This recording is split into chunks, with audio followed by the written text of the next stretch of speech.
All right, so cleaning the makeup brushes, I'm going to be using shampoo and vinegar. That's it. That's all I'm going to use. All right, so getting started, I'm just going to, and I'll make sure I have two glass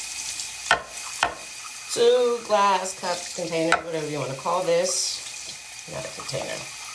So rinse that out. All right, get those nice and clean. I'm going to first pour in some of the shampoo. Make sure it's not too much, because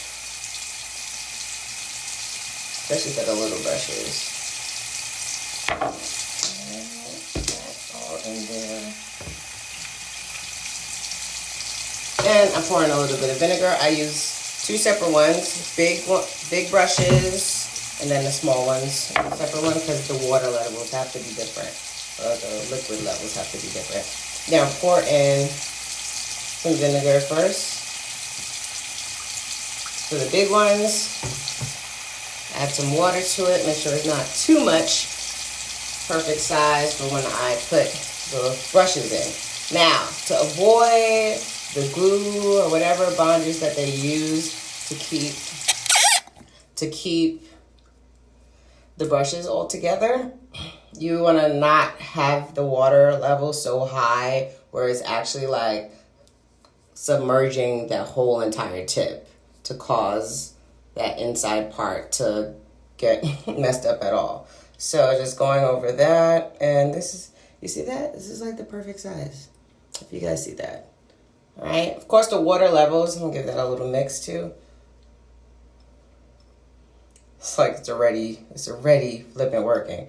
But anyway, and as you know, the more brushes you add in is the more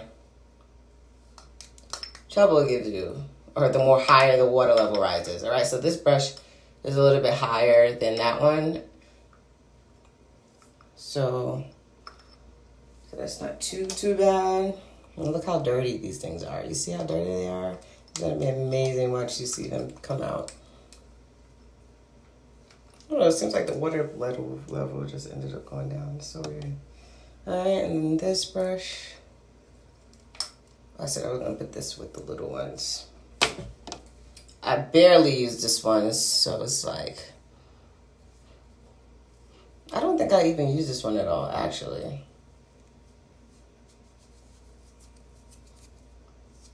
I don't think I used this one this week, so. Okay, I got one less brush to worry about. That's what's up. All right, so I get that.